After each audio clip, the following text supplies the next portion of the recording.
Hello friends, welcome back to the series of lecture. This is the 43rd lecture of the series of Indian Evidence Act. We are continuing with the topic admissions. Now let's see section 23. Read it.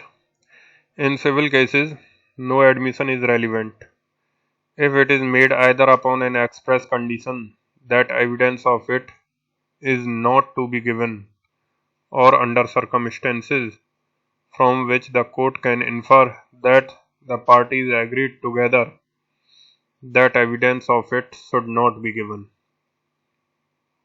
In civil cases, no admission is relevant. No admission is relevant. Here they are talking about relevancy. Now you could have read 21 first, then you could have read 23. क्योंकि अभी तक हमने relevancy नहीं पढ़ा. अभी तक we have studied that what will be considered to be a admission. तो वो definition तो हो गया पूरा 17, 18, 19, 20 we have done, and we know that what is admission. And now we are talking about what kind of admissions are relevant and what will be irrelevant. In 23, they are talking about irrelevancy of a particular evidence. In civil cases, no admission is relevant if it is made either upon an express condition that evidence of it is not to be given or under circumstances from which the court can infer that the parties agreed together that evidence of it should not be given. They are talking about the civil suits. देखो कई बार क्या होगा कि civil suits में in civil suits the parties are trying to go or enter in out of court negotiation. जैसे मान लो A और B के बीच dispute है और B has committed a breach. Say before getting into the suit, the parties may get into an out of court negotiation. For example, B may write a letter to A, apologize for breach. B may say that I am sorry, I have committed a breach of contract, but I cannot perform the contract, so you can take compensation from me. So B may write a letter to A that I admit that I committed breach and I am ready to pay compensation to you. अब A has got this letter. A के पास ही letter है. अब is it not a admission that I have committed a breach? We had got the letter.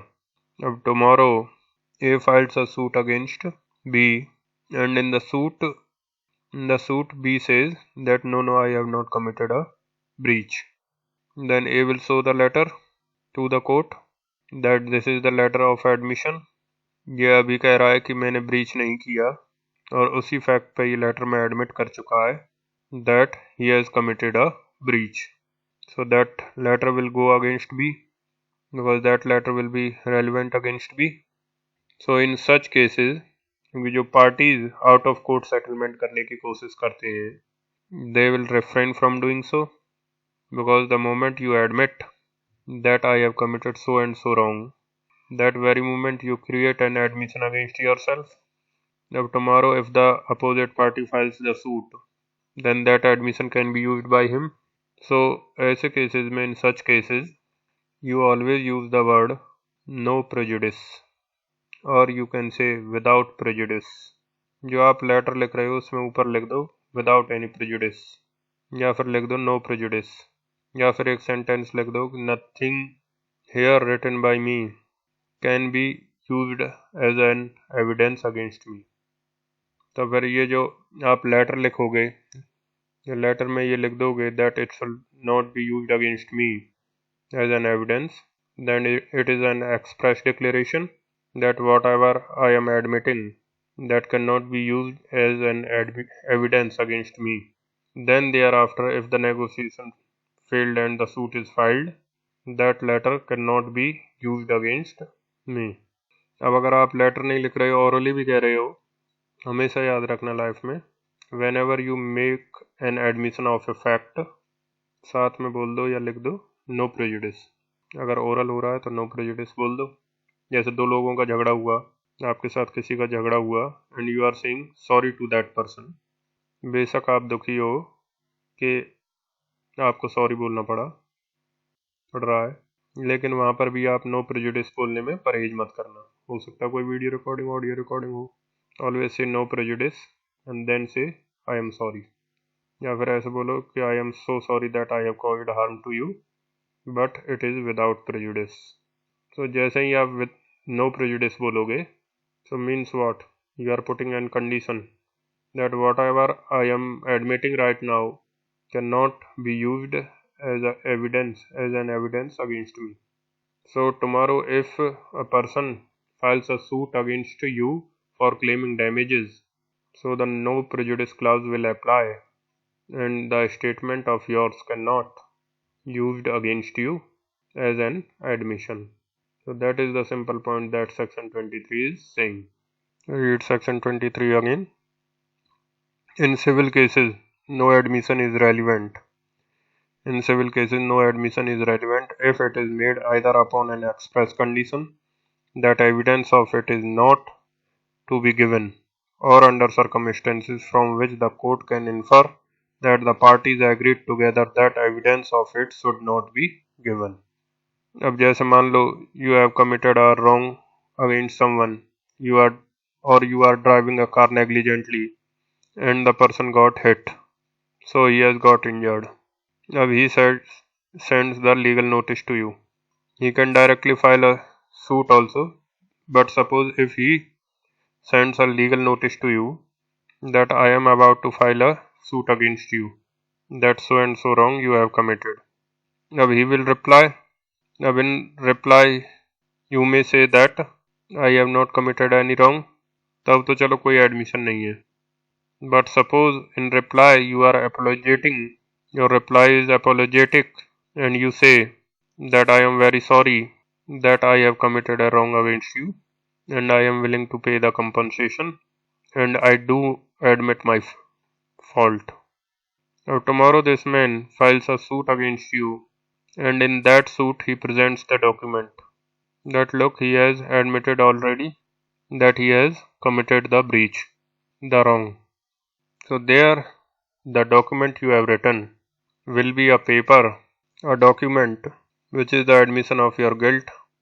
If you have written that document, if in that document you have written no prejudice or this letter cannot be used as an evidence against me, etc. So in that case that letter cannot be used against you. तो कभी भी कोई अगर गलती आपसे होती है तो उसको एडमिट करो, लेकिन साथ में नो प्रेजुडिस डाल दो. उसका फ़ायदा होगा कि वो आपके खिलाफ एडमिशन में यूज़ नहीं किया जाएगा. In civil matters they are saying. This rule will not apply in the criminal matters, but in civil matters they are saying. This rule will apply in civil matters. So write down upon it. Whenever in the course of out of court settlement, or otherwise in reference to a civil dispute, a party admits his fault. Then, if a suit is filed against him, such admission of guilt can be used against him as an admission, which is relevant. However, if while making the admission, the party clearly stated that the said admission shall not be used against him as an evidence. If the party clearly stated that the said admission shall not be used as an evidence against him, or that the statement is made by him without any prejudice to his own interest, then such admission will be irrelevant against him in a suit or proceeding. मतलब कभी भी आपको civil matter में अगर आप out of court negotiation कर रहे हो या फिर किसी भी तरीके से आप एडमिट कर रहे हो, you are admitting your guilt, Then if a party files a suit against you and your admission, whether it is oral or written, then उस एडमिशन को वो आपके खिलाफ उस सूट में यूज कर सकता है as an evidence, and therefore you must take a precaution. You always add the word without prejudice or make a direct statement that whatever I am stating right now, that does not used against me in evidence. If that you make, then after that you are safe. So it is basically to promote out of court settlements, out of court negotiations. Otherwise, in every such negotiation the party will afraid. जब जैसे मान लो किसी ने आपके साथ गलत किया है, तो जब तक वो आपके अपना गिल्ट एडमिट नहीं कर लेता, your ego does not gate satisfied and therefore you will not move ahead in the negotiations. So he has to first admit his guilt. He has to first say sorry to you. And if he says sorry to you or otherwise he admit his guilt, then you may go ahead with the negotiations and make that out of court settlement. But that person will always be scared that if I make the admissions, then it will be always used against him. Now suppose you say yes, it's fine, that I am ready to negotiate out of court if you give me a written apology. अब return apology अगर वो देगा तो वो उसको डर लगेगा कि आप कहीं उसको यूज ना कर लो उसके खिलाफ. So वहाँ पे just write in this letter that this is not to be used as an evidence against me, or simply write without prejudice. ऊपर ही लिख लो no prejudice or without prejudice, underline कर दो, and then he will write the letter, then he would be safe. अब it is between the parties. अब वो admit ना करे तब भी मान जाए नेगोशिएशंस में, हो सकता है एडमिट करे तभी माने कोई और. सो अगर एडमिट करते भी हैं तो this is the safe manner to write the no prejudice और without prejudice. So it is not necessary that out of court settlement you always admit your guilt. But again, if you have to admit your guilt because the other party put the condition, then you will be scared. So there the section 23 comes to you. Now see the explanation. Nothing in this section shall be taken to exempt any barrister,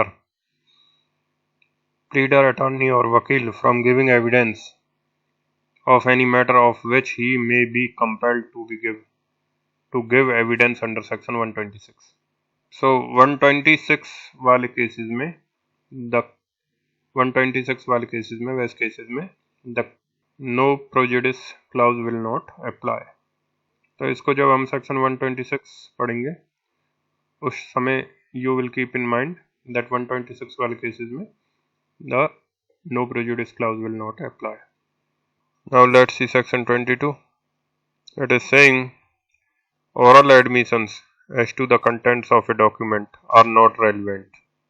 Oral admissions as to the contents of document are not relevant unless and until the party proposing to prove them shows that he is entitled to give secondary evidence of the contents of such document under the rules hereinafter contained, or unless the genuineness of a document produced is in question. This section is very simple if you take it very straight. You see what they are saying, oral admissions as to the contents of a documents. Now, what do you mean by oral admissions? You see, suppose this is a document between A and B, and there are certain things written in the document.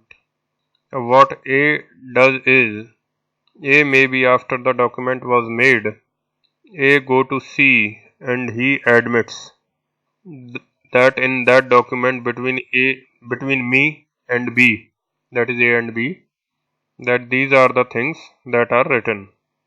जैसे कई बार होता है कि आपके और आपके किसी और के बीच में एग्रीमेंट हुआ या कॉन्ट्रैक्ट हुआ और you are very happy about that and you share that contract, the terms of contract with someone else, your friend or a family member. अब जिससे आप शेयर कर रहे हो उसने पूछा क्या क्या है उस कॉन्ट्रैक्ट में, ए ने सब बता दिया उसको. कि कॉन्ट्रैक्ट में ये चीज़ लिखी है that this is the property, this is the consideration amount etcetera etcetera. So what will be this statement will be called? That will be an oral admission only, क्योंकि ए ने इस डॉक्यूमेंट के कंटेंट्स को admit किया है. अब ये document है बिटवीन ए एंड बी. अब ए ने क्या किया, ए ने सी के सामने उस डॉक्यूमेंट को एडमिट किया. ए orally admit the contents of document between before C. Or tomorrow suppose regarding that document there is some dispute and there is some suit. So can these contents, the C goes to the court and say that he has admitted the contents of the document orally and I want to give the testimony of the oral admission that he has made before me. So section 22 is talking about that situation. पहले तो oral admission क्या है ये समझ में आया.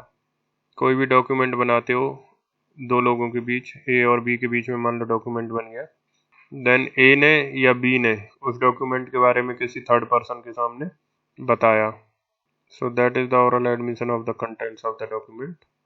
सो they are saying oral admissions as to the contents of a document are not relevant unless and until the party proposing to prove them shows that he is entitled to give secondary evidence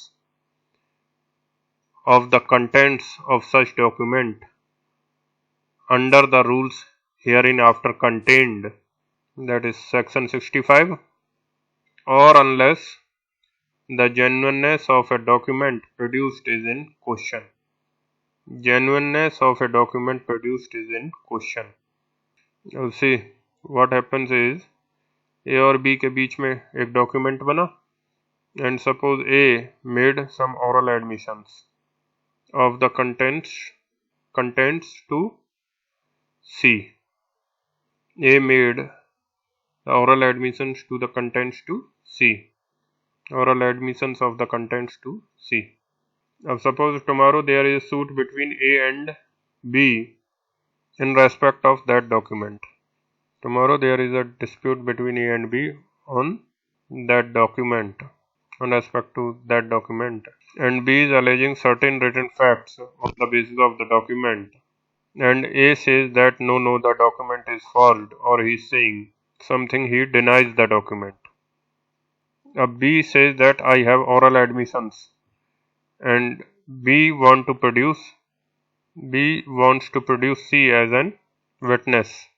B कहता है कि अभी ये जो कह रहा है कि that document is false, document is not genuine, or he is denying the document or contents of the document. But A had already, after the document was signed, A had himself admitted the contents of the document before C, and therefore B wants to prove that he had admitted the contents, and for that he wants to prove bring C as a witness. Then will that proof of that oral admission will be allowed? That is the question. क्या B को ये permission मिलेगा कि वो A के oral admissions को prove कर सके? The answer is that there are two conditions in which he get permission. First one is that where B proves that he is entitled for secondary evidence. Or second situation is that either he proves that the genuineness of document is in question. Now let's again come to the example. Now suppose A और B के बीच में एक document है. Now on the basis of document A files a suit against B. Suppose there is a contract between A and B, and A files a suit against B for the breach of contract. And the document contains that the consideration amount was 20 lakh rupees, and B, the defendant, is claiming that the consideration amount is only 2 lakh rupees. 20 गलत लिख दिया, it is 2 only. Suppose A is selling the property to B and B is to purchase. अब B offered 2 lakhs and A is saying that no, you have to give 20 lakh rupees as per the document. And now B is saying no, that there is an error in the document, it should be 2 only. and therefore B has committed a breach of contract. Now A files a suit against B, claiming the amount 20 lakh rupees on the basis of the document, and B is saying that the document is forged. अब यहाँ पर सवाल क्या है? Whether the document is genuine or not. B is saying that the document has been forged. आप ये नहीं कह रहे हो कि टाइपोग्राफिकल एरर है, आप ये कह रहे हो डॉक्यूमेंट को फॉर्ज्ड किया है. And A is saying that the document is genuine. So the question is whether the document is genuine or not. अब there B want to prove before the court. There B want to prove before the court the statement by the evidence by some person C before whom after the contract A had himself stated that he had agreed to buy the property or house from B for 20 lakh rupees. तो ए का जो statement है कि वो 20 लाख में खरीदना चाहता है और 20 लाख के लिए उसने एग्रीमेंट किया है, तो वो 20 लाख वाला पॉइंट बी उस व्यक्ति सी को बुलाकर प्रूव करवाना चाहता है जिसके सामने ए ने वो ऑरल एडमिशन किया था after the contract. So the question is will it be allowed? Answer is yes. Answer is yes. Why? Because the question is here whether the document is genuine or not. So the genuineness of the document here is in question. So that evidence will be allowed. So in order to prove the genuineness, his admission regarding the contents can be always proved. His admissions regarding the contents can be always proved. It might be oral admissions. अब याद करो 65 में आपने oral admissions नहीं पढ़ा है, 65 में आपने written admissions की बात की है. If you remember, in section 65 you have read about written documentary admissions.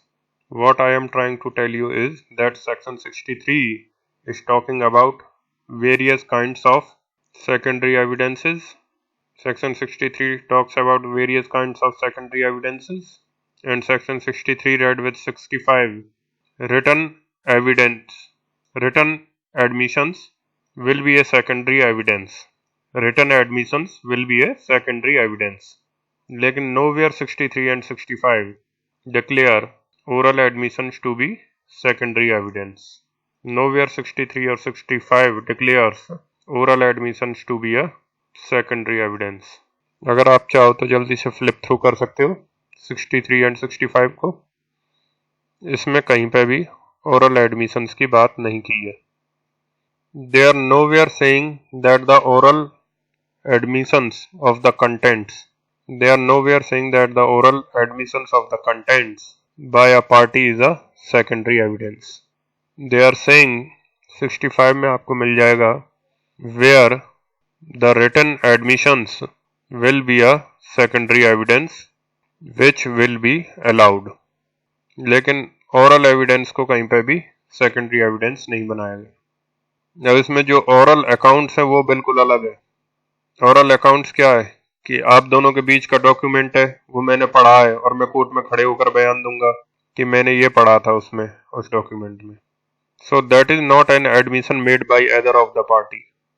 That is me as a witness and I have read it and I am giving a testimony in the court that I have read so and so thing in that document. But here we are talking about totally different thing. Here we are not talking about oral accounts. Oral accounts क्या होता है? If a witness has seen something. Suppose this is a document. This is an original document. अब इस document में जो लिखा है the witness have read, C ने खुद पढ़ा है इसको. This is the document between A and B and the witness C himself has read. So he will go to the court and give the oral accounts of whatever he has read. That is 63 clause 5.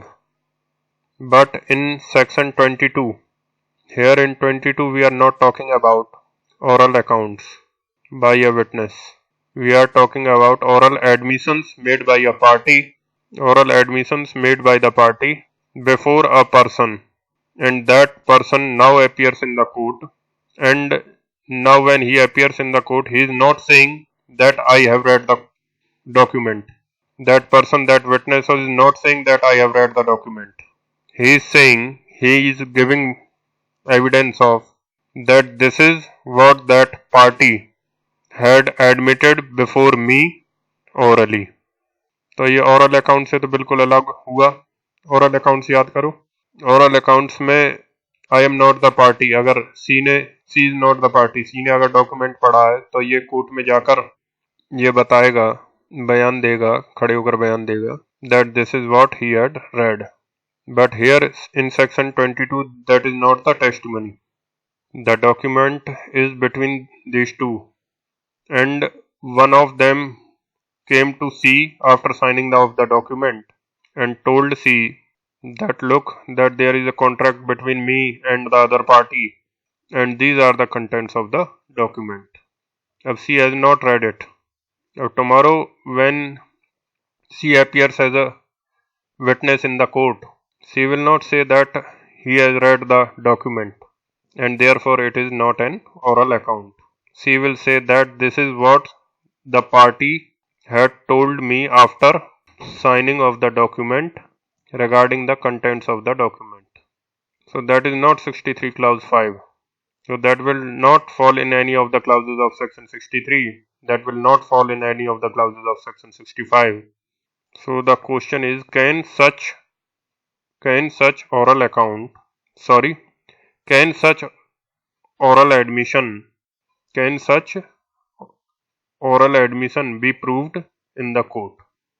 तो दो condition में हो सकता है. एक तो आपको बताया कि when there is a doubt regarding the genuineness of the document, then yes. और दूसरा ये कह रहे हैं where the party proves that I am entitled for secondary evidence. अब अगर पार्टी प्रूव करता है that I am entitled for the secondary evidence, तो secondary evidence ही तो देगा. और secondary evidence कहाँ लिखा है? 63 में.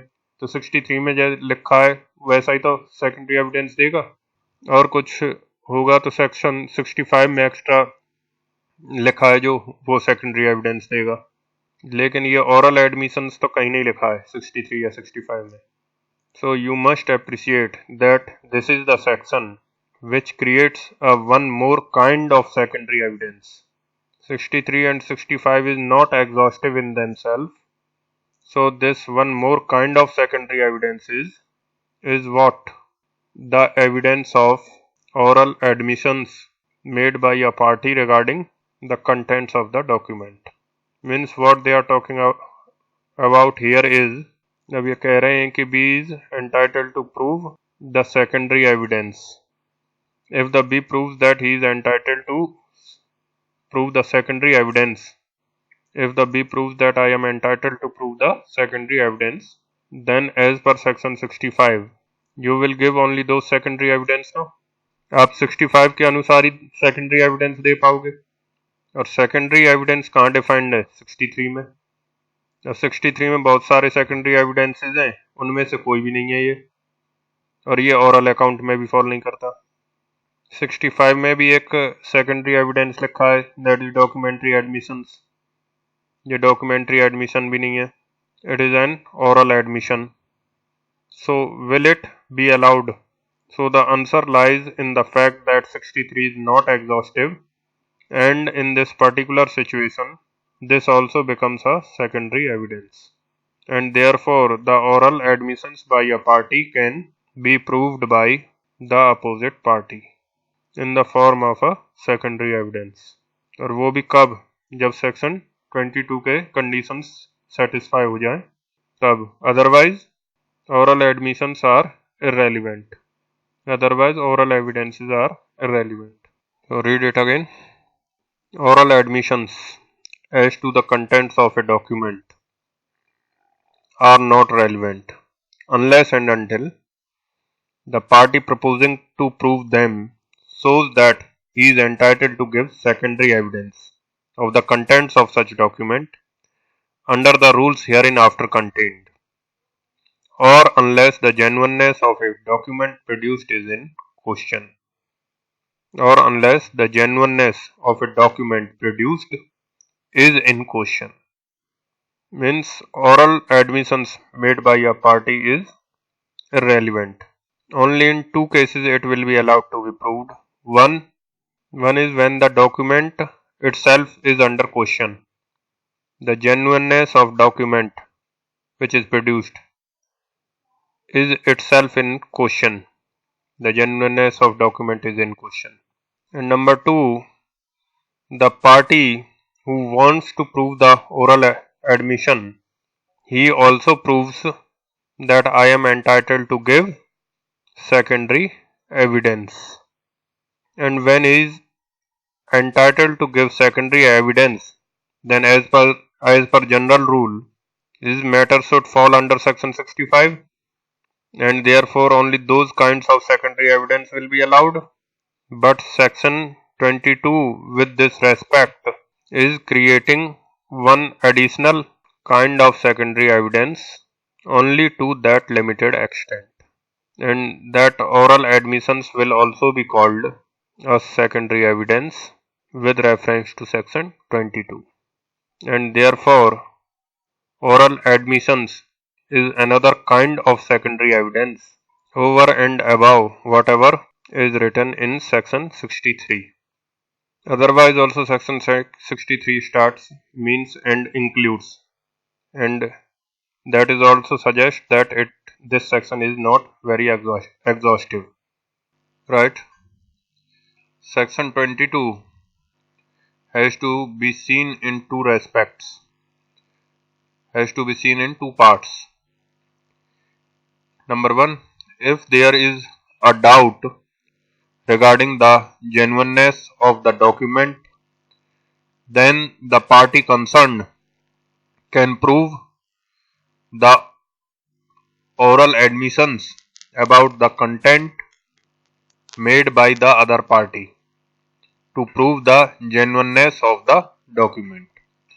Number two, if the party concerned proves that he is entitled to give secondary evidence of the contents of the documents, then he can prove the oral admissions made by the opposite party. Such oral admissions is not provided for in section 63 or 65. Rather, section 22 has to be read complementary to section 63 and 65. Rather, section 22 has to be read complementary to section 63 and 65. And oral admission is an additional type of secondary evidence which is permissible under section 22.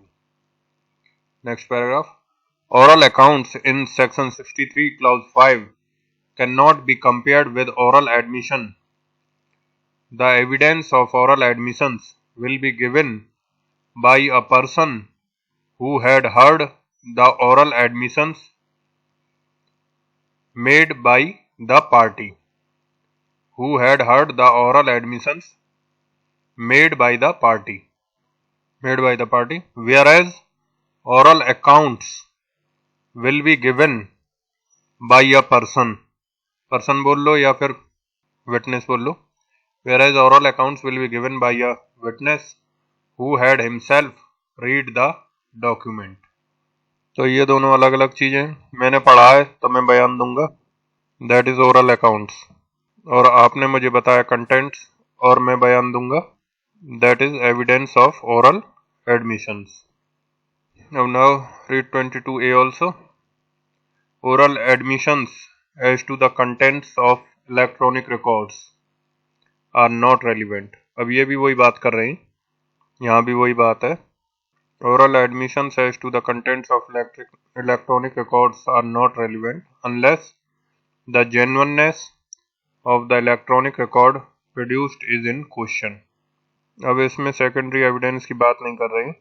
They are talking about only of the genuineness of the electronic record.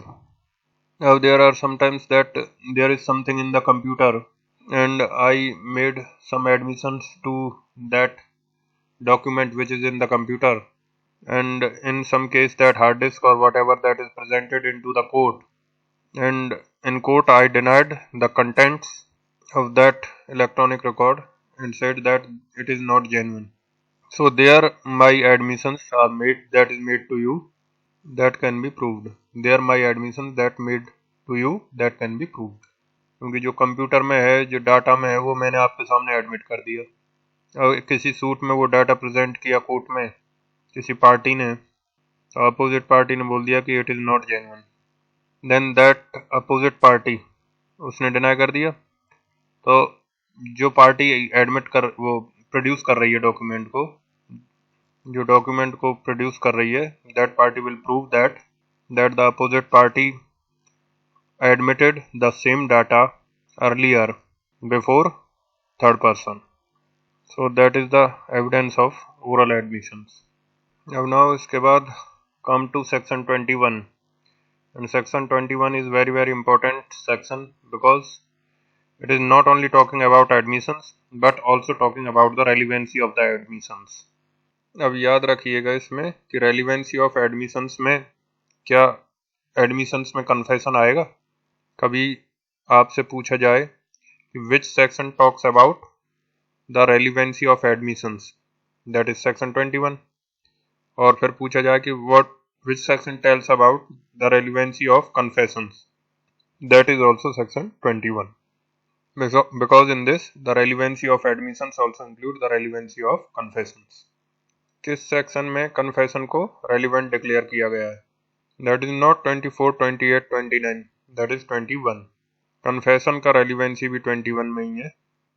Admissions are relevant.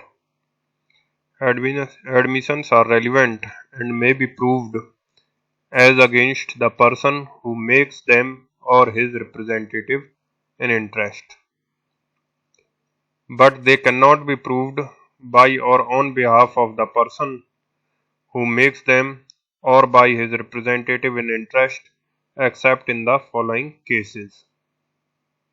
They are saying admissions are relevant. तो सीधा पहला sentence क्या है? Then they are saying may be proved. Admissions are relevant and may be proved against the person who made it, make them, against the person who made it. Then they are saying shall not be proved in favor of the person who made it, in favor of who proved it, who made it, the person who made it. In interest means in favor of. The general declaration तो ये है that admissions are relevant. अब अगर आप books पढ़ोगे तो उसमें इतना क्लियर समझाया नहीं है इस पॉइंट को. As per the bare act का language admissions are relevant. Admissions in general are relevant. दो चीज़ें होती हैं, एक तो होती है रेलिवेंसी और एक होती है एडमिसिबिलिटी. एक फैक्ट अगर रेलिवेंट है तो जरूर थोड़ी है कि आप उसको प्रूव भी कर लोगे.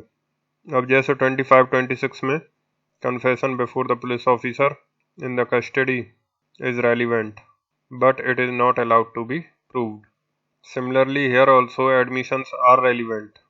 As far as the relevancy is concerned, admissions are relevant, but then when they will be allowed to be proved? Admissions will be proved only when it is of self-harming nature. Self-harming means it goes against the person who made it. Now suppose yesterday night I was in restaurant और मैं आज सुबह आपसे आकर बोलता हूँ कि मैं कल 10 बजे रात को रेस्टोरेंट में था, उस रेस्टोरेंट में. अब इंसिडेंटली 10 बजे ही उस रेस्टोरेंट में मर्डर हुआ था और उस केस में मैं एक्यूज्ड हूँ. अब now I am saying that I never went to that restaurant. अब now you go and prove in the court that I have admitted before you. You will say in the court that he has admitted before us that he was in the restaurant on so and so date at such and such time.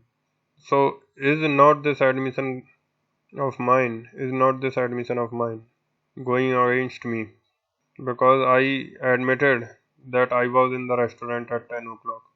तो 10 o'clock पे जो murder हुआ है तो वो मेरे खिलाफ जाएगा, and therefore if the admission made by the person goes against the person who made it, then it will be called self-harming, and admissions will be relevant and admissible if it is self-harming.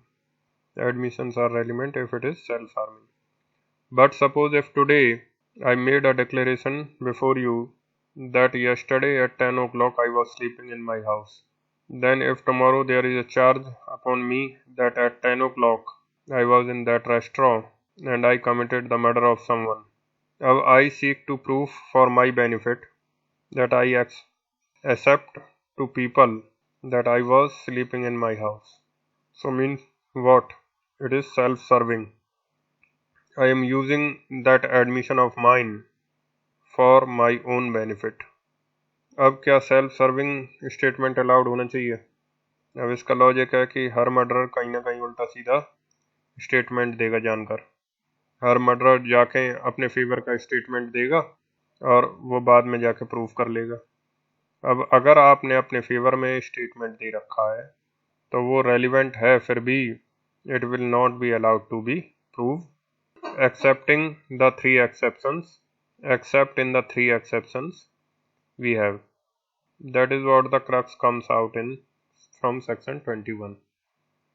So relevant होने के लिए admission should be self-harming and self-serving. तो जो self-serving है वो भी relevant, self-harming भी relevant, but self-harming may be proved against the person who made it, but क्योंकि सेल्फ हार्मिंग तो वही स्टेटमेंट है जो उसके अगेंस्ट होंगे। सेल्फ सर्विंग स्टेटमेंट वो होते हैं जो उसके फेवर में होते हैं, and it can not be proved in favour of the person even though it is relevant except the three cases.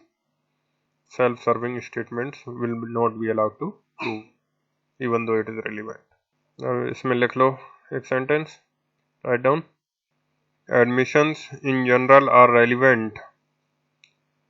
Admissions in general are relevant, but they will be admissible only when the admission is of a self-harming nature. But if they are of a self-serving nature, then such admissions will not allowed to be proved on behalf of the person who made the admission. Such admission will not be allowed to prove on behalf of whom? The person who made the admission. मतलब जिस व्यक्ति ने भी वो admission किया था वो चाहे कि मैं इसको अपने फेवर में इस्तेमाल करूं तो वो नहीं कर सकता, लेकिन जिस व्यक्ति ने एडमिशन किया था उसके खिलाफ अगर ऑपोजिट पार्टी चाहे कि उस एडमिशन को उस व्यक्ति के खिलाफ उस इस्तेमाल कर ले तो वो कर सकता है। अब इसका एक लॉजिक है, फिर से सुनो। जिस व्यक्ति ने भी वो एडमिशन किया था अगर वो चाहेगा कि मैं अपने फेवर में इसका इस्तेमाल करूं तो वो नहीं कर सकता, लेकिन जिस व्यक्ति ने एडमिशन किया था उसके खिलाफ ऑपोजिट पार्टी चाहे उस व्यक्ति के खिलाफ उसका इस्तेमाल कर ले तो वो कर सकती है। अब इसका लॉजिक क्या है कि अगर मैं कोई बात कहता हूँ जो कि मेरे खिलाफ जा सकता है, so that may have been a spontaneous statement. जैसे मैंने किसी का मर्डर किया और आपको आके कह दिया, अब ये मेरे खिलाफ जा रहा है, so the genuineness of that statement, genuineness in the fact that I made the statement is guaranteed. But suppose I come and I tell you something which ultimately goes in my benefit, in my favor. So the genuineness is not guaranteed because there I may have fabricated, I may have falsely created that story so as to save myself if I would be tried for that offense tomorrow. क्योंकि मान लो मैंने कोई offence किया और आकर मैंने उसी offence के बारे में उस ऑफेंस के कॉन्टेक्स्ट में कुछ बातें बता दी तो स्पॉन्टेनियसली बताया है, क्योंकि कभी कभी क्या होता है कोई व्यक्ति होते हैं, एकदम ऑफेंस हुआ किसी से, वो घबरा गया, अब उसको समझ में नहीं आ रहा क्या करना है क्या नहीं करना, वो किसी व्यक्ति के पास गया, उसने स्पॉन्टेनियसली बताया कि मेरे से ये काम हो गया, अब मैं क्या करूं। अब वो स्टेटमेंट उसके अगेंस्ट जा रहा है, so the correctness of that statement is guaranteed. But suppose if a person do that offense and he came and he fabricate, जो मजे हुए रहते हैं criminals, for creating defense, he tells you something false just to create an evidence for his own benefit. अब tomorrow if it will go in his favor, then the spontaneity is not guaranteed, because any accused, any wrongdoer can create such statements artificially to save himself tomorrow. मैं court में खड़े होकर बोलूँगा कि मैंने बोला था पहले कि मैं घर में सो रहा था, पूछ लो उससे। अब यहाँ पर मैंने बोला था कि मैं घर में सो रहा था, पर मर्डर करने के बाद कोई भी आकर बोलेगा कि मैं घर में सो रहा था, तो यहाँ पर since that statement is going in your favour, in the favor of the accused, so the correctness of that statement is not there. But if goes against the accused, then the obvious question is there कि कोई accused अपने ही खिलाफ कोई statement क्यों देगा, जानबूझकर तो कभी नहीं देगा, मतलब स्पॉन्टेनियसली उसने दिया होगा और आज उस केस में उसके खिलाफ जा रहा है. And therefore they are saying that only the self-harming kind of statements which goes against the accused, only the self-harming kind of statements which goes against the accused, that will be allowed to be proved. But self-serving kinds of statements, admissions which goes in the favor of the accused or in favor of a party, then he cannot use it, he himself cannot use it and prove it in his favor. But opposite party can always use it and prove it against you. But if you want to prove it in your favor, then that will not be allowed. So first paragraph ka this is the implication, and why that also I have told you, because any person can always, if he makes a statement which goes against him, then it means then he spontaneously makes that statement without thinking, and what he said is true. But if you make a statement which ultimately goes in your favor, then the chances are that you have fabricated it and you have deliberately made that statement, and therefore the spontaneity is missing.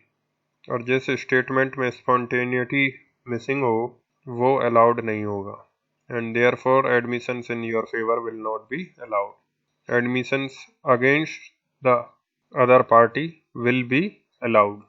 So read it. Admissions are relevant and may be proved as against the person who makes them or his representative in interest, but they cannot be proved by or on behalf of the person who makes them or by his representative in interest, except in the following cases. So they are generally declaring that admissions are relevant. Then they are saying that if it is proved against the person who made the admissions, means that is self-harming.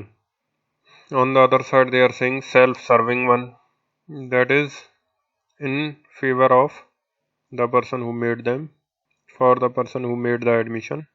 So regarding the first one, self-harming, they are saying can be proved, but regarding the second one, self-serving, they are saying it is for the person who made them, shall not be proved, excepting the following three exceptions. Accepting the following three exceptions. So the declaration is very proper that admissions will be relevant, but they can be proved only against the person who made them. They cannot be proved in favor of the person who made them. And we had also seen the logic behind that. The logic is, if a person makes a statement which goes against him, then the spontaneity of that statement is somewhere guaranteed. But if the person makes a statement which ultimately goes in his favor, then there are chances which he may have fabricated that statement, and therefore the trustworthiness of that statement will not be verified, and therefore in the latter case it shall not be allowed to be proved. और लिखो इस पर, write down. Section 21 declares the relevancy of admissions. It generally declares the admission to be relevant and thereafter declares that only those admissions will be allowed to be proved which are self-harming in nature, that is, which can be used against the person who made it, who made the statement, who made that statement. But it shall not be proved in favor of the person who made them, as these are self-serving. Who made them, as these are self-serving admission. The difference between two is that if a person makes a statement which is self-harming, it shall be somewhat guaranteed that the statement was true and was spontaneous. On the other hand, if the statement is self-serving, that is, it goes in favor of the person who made it, then there are chances of it being fabricated, that is, it's being deliberately in order to favor or support oneself. So that's it for this paragraph and this lecture also. We will continue section 21 in the next lecture. Thank you for watching.